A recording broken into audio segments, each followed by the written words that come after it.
देखिए अखरोट की खेती कैसे की जाती है। अखरोट की खेती कैसे की जाती है, अखरोट को बनने में कितना समय लगता है, अखरोट की खेती में किस तरह के वातावरण तापमान की जरूरत पड़ती है, आखिर अखरोट इतना महंगा क्यों बिकता है, दिमाग तेज करने वाला बादाम कैसे उगाया जाता है, बादाम और अखरोट की खेती में क्या फर्क देखने को मिलता है, बादाम की फार्मिंग कैसे की जाती है, चलिए जानते हैं। दिमाग को ताकत, मजबूती और समझदारी देने वाले अखरोट और बादाम कैसे उगाए जाते हैं, इन दोनों की खेती कैसे की जाती है, आखिर ऐसी क्या वजह है कि अखरोट इतना ज्यादा महंगा बिकता है, बादाम को बढ़ने में कितना समय लगता है, इन दोनों की खेती के लिए किन किन चीजों की जरूरत होती है, चलिए आज की इस फार्मिंग की वीडियो में कुछ जानने की कोशिश करते हैं। Number 1, almond process. दोस्तों, अगर सेहत बनानी है तो अखरोट बादाम खाओ, अगर सर्दी भगानी है तो अखरोट बादाम खाओ, अगर बच्चों का दिमाग तेज और मजबूत करना है तो बादाम खिलाओ। हर चीज में बादाम और अखरोट हमारे सच्चे साथी बनकर हमारा साथ देते हैं। बहुत से लोगों की पसंद होने के बाद भी कुछ चुनिंदा लोग ही जानते हैं कि इनकी खेती कैसे की जाती है। तो सबसे पहले हम जानेंगे बादाम की खेती के बारे में। दोस्तों, बादाम की खेती सबसे ज्यादा ठंडी जगहों पर की जाती है, जैसे जम्मू कश्मीर, हिमाचल प्रदेश और दूसरी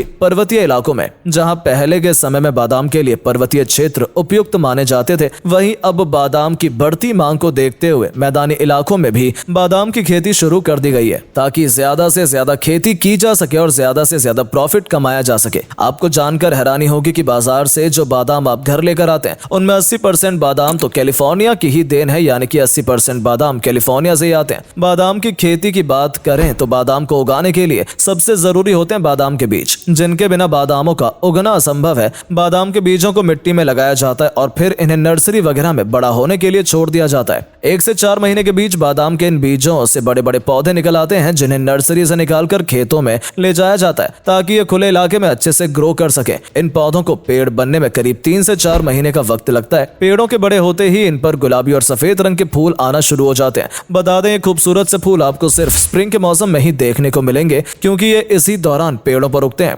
हालांकि फूल तो आ जाते हैं, लेकिन बादाम काफी समय बाद उगते हैं। जी हाँ, करीब 3 से 4 महीने, ना 3 से 4 साल बाद ही देखने को मिलते हैं। इस तरह बादाम के पेड़ों पर सालों बाद नट्स आना शुरू होते हैं। ये नट्स जब अच्छी तरह से पककर तैयार हो जाते हैं तो फिर बारी आती है इनकी हार्वेस्टिंग की, जिसके लिए एक हार्वेस्टिंग मशीन का इस्तेमाल किया जाता है और फिर इन नट्स को तोड़ लेते हैं। यहीं पर बागानों का सफर खत्म हो जाता है और फैक्ट्री का काम शुरू होता है। इन सभी नट्स को ट्रक में लोड करके फैक्ट्री तक पहुंचाया जाता है, जहां सबसे पहले काम होता है नट्स के साथ आए हुए कूड़े, कंकड़, पत्तों वगैरह को अलग करना, जिसके लिए फैक्ट्री में एक मशीन होती है जो नट्स को और वेस्ट मटेरियल को अलग अलग कर देती है। इसके बाद इन नट्स को भेजा जाता है डिस्टोनर में। यहाँ हवा की मदद से जो बादाम होते हैं वो अलग हो जाते हैं और जो बचे हुए छोटे छोटे पत्थर कंकड़ होते हैं वो अलग हो जाते हैं। इसके बाद बादामों को रबर रोलर और बेल्ट के बीच से गुजारा जाता है। इस दौरान वर्कर्स इन पर नजर बनाए रखते हैं। इस प्रोसेस के दौरान बादाम के ऊपर लगे छिलके को भी हटा दिया जाता है, लेकिन छिलका हटाने के बाद भी कुछ ऐसे बादाम होते हैं जो मशीन की नाक के नीचे से छिलके को उड़ा ले जाते हैं। इसीलिए रोबोटिक मशीन इन सभी बादामों को दोबारा चेक करती है और इस दरमियान बादामों की छटनी भी की जाती है, क्योंकि इन सभी प्रोसेस के दौरान कुछ बादाम टूट जाते हैं तो वहीं कुछ छोटे साइज के भी होते हैं। इन सभी छोटे टूटे हुए बादामों को अलग किया जाता है और जो एकदम फ्रेश और सही होते हैं उन्हें आगे के प्रोसेस के लिए भेज दिया जाता है। अब बादामों की छटनी भी हो गई, इसके बाद हम देखेंगे पैकिंग प्रोसेस। इन सभी बादामों को मशीन की मदद से पैकिंग रूम में भेजा जाता है, जहां बड़े बड़े बॉक्सेस रखे होते हैं। ये गत्ते के बॉक्सेस होते हैं, जिन्हें एक एक कर मशीन पर रखा जाता है और फिर इन बादामों का वजन करके इन बॉक्सेस में भर दिया जाता है। सभी बॉक्सेस में बराबर बराबर बादाम भरे जाते हैं। जब सभी बॉक्सेस में बादाम भर दिए जाते हैं तो फिर इन बॉक्सेस को बंद कर इन पर फेविकॉल लगाकर इन्हें चिपकाया जाता है और फिर ये काम भी वर्कर्स नहीं बल्कि मशीन ही करती हैं। जब पैकिंग प्रोसेस पूरा हो जाता है तो फिर इन्हें मार्केट में बिकने के लिए भेज दिया जाता है। तो देखा आपने बादाम को बागानों, फैक्ट्री और मार्केट से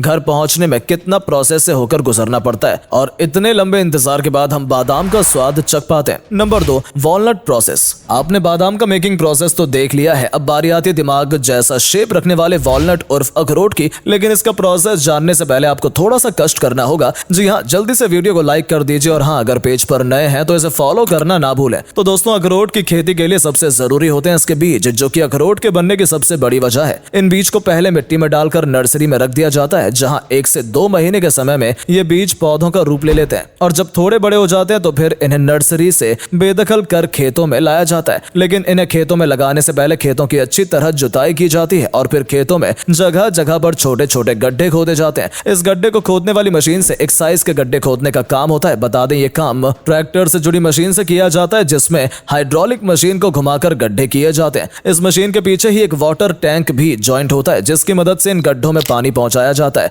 जिससे इन गड्ढों में नमी बनी रहती है। इसके बाद अखरोट के पौधों को इन गड्ढों में प्लांट किया जाता है और फिर रोजाना इसमें पानी डाला जाता है। वक्त गुजरता जाता है और कुछ समय बाद इन पौधों का साइज भी बढ़ने लगता है। जब पौधे पेड़ का आकार ले लेते हैं तो इन पर फल आना शुरू हो जाते हैं। फल के साथ साथ इन पर कीड़े मकोड़े भी आने लगते हैं, जिससे फसल खराब होने का डर बना रहता है। इसीलिए इन पेड़ों पर कीटनाशक दवाइयां छिड़की जाती हैं। कुछ समय बाद जब ये अच्छे से पक जाते हैं तो फिर बारी आती है इनकी हार्वेस्टिंग की। एक एक कर सभी फलों को पेड़ों से अलग किया जाता है। पेड़ों से फलों को अलग करने का काम वर्कर्स द्वारा नहीं किया जाता, बल्कि इस काम को हार्वेस्टिंग मशीन से किया जाता है। यह हार्वेस्टिंग मशीन इन पेड़ों को तेजी से हिलाती है, जिससे पेड़ों से फल तेजी से हिलने लगते हैं और जमीन पर गिरना शुरू हो जाते हैं। इस दौरान ऐसा लगता है कि मानो अखरोट की बारिश हो रही हो। जब सारे फल जमीन पर गिर जाते हैं तो फिर काम शुरू होता है वर्कर्स का, जो इन सभी अखरोट के फलों को उठाकर ट्रॉली में भरने का काम करते हैं। जब ट्रॉली एकदम फुल हो जाती है तो फिर इन्हें इस मशीन के पास लाया जाता है। इस मशीन में सभी फलों को डाल देते हैं, जिसके बाद ये फल कन्वेयर बेल्ट की मदद से एक बड़े से ट्रेलर में डाल दिए जाते हैं। ट्रैक्टर और कन्वेयर बेल्ट की मदद से धीरे धीरे इस ट्रेलर को फलों से फुल भर लिया जाता है। इसके बाद ये गाड़ी पहुंचती है फैक्ट्री में। वहीं खेतों में जो फल